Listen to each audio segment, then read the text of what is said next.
জয় হিন্দ বন্ধুরা, welcome to back my Facebook page Pranab Debroy blogs and YouTube channel Pranab Indian. আমি বর্তমানে আমাদের 120 নং ধলাই কনস্টিটিউন্সির ভিতরে যেটা আমরা মানিকপুর একটা খুব সুন্দর একটা গ্রামে বর্তমানে আছি। তো আপনাদের সম্মুখে একটা নতুন ভিডিও নিয়ে আসলাম, যেটা হলো এই যে দেখছেন এখানে একটা কচু গাছ আপনাদেরকে দেখাচ্ছি। এই যে দেখছেন কচু গাছটা, এই কচু গাছটা আপনাদেরকে দেখানোর আসল উদ্দেশ্যটা আমার এটাই হলো যে এই কচুটার নাম হলো কৃষ্ণ কচু।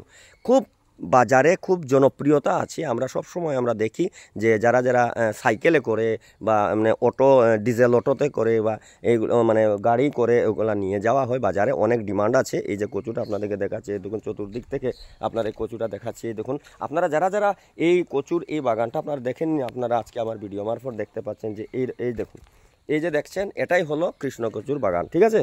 তো এই যে কৃষ্ণ কচুর বাগানটা আপনাদেরকে দর্শন করাচ্ছি, আপনারা দেখছেন দেখুন কীরকমভাবে। তো এখানে একজন দাদা আছেন, তো উনারই বাড়ি, তো উনাকে পেয়েছি আমি, ওখানে ওনাকে পেয়েছি, তো ওনাকে জানতে চাইবো আর কি যে আচ্ছা দাদা এই যে কচুটা, এটা কী কচু? এটা কৃষ্ণ কচু। তো এইটা বাজারে কেমন ডিমান্ড আছে?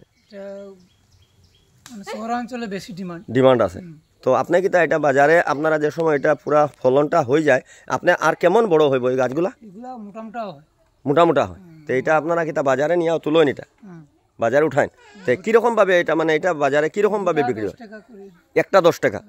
তো প্রিয় দর্শক, আপনারা দেখছেন যে উনি বলছেন যে এগুলা একটা 10 টাকা, কিন্তু আমি জানি একটা 10 টাকা করে এখান থেকে যারা শহর থেকে যে যেমন সোনাবাড়ি ঘাট, কচুদরম, এরপরে স্বাধীন বাজার, এরপরে আপনার শিলচার থেকে অনেক পাইকাররা আমাদের মনিয়ারখাল বাজারে আসেন। ওনারা এইসব জিনিসগুলা এই সবজিগুলা কালেকশন করে নিয়ে যাওয়ার জন্য।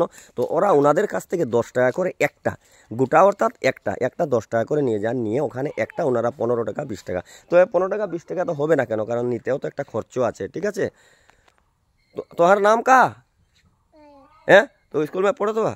কোন ক্লাস में? তো ঠিক। তো এই যে দেখছেন আমার দাদা দাঁড়িয়ে আছেন, তো উনি খুব সুন্দর করে ডিটেলস বললেন যে এটা হলো কৃষ্ণ কচু। তো এটা কিন্তু আমরা যখন আমরা খাই, তো গলাতে আমরা তো কোনো রকমের যে চুলকনি কোনো রকম করে ধরে না। তো অনেক বড় বাগান আছে ওনার, এই যে এগুলা। তো আপনাদেরকে দেখালাম, এই দেখুন এটাই হলো কৃষ্ণ কচু। যারা এই কচুটা সব সময় খান, ওনারাই এই কচুরা বলতে পারবেন যে কি জিনিস এটা।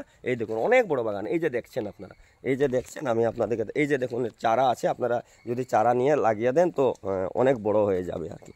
এই দেখুন আপনাদের দেখাচ্ছি, এই যে দেখছেন সামনে থেকে দেখাচ্ছি, এগুলা হলো কৃষ্ণ কচু। ওই কৃষ্ণ কচুর অনেক বাজারজাত করলে অনেক দাম আছে, আর অনেক মানে খেতে অনেক ভালো লাগে আর কি।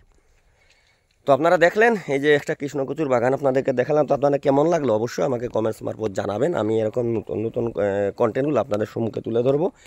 তো আপনারা সবাই ভালো থাকবেন, সুস্থ থাকবেন। নমস্কার, জয় হিন্দ।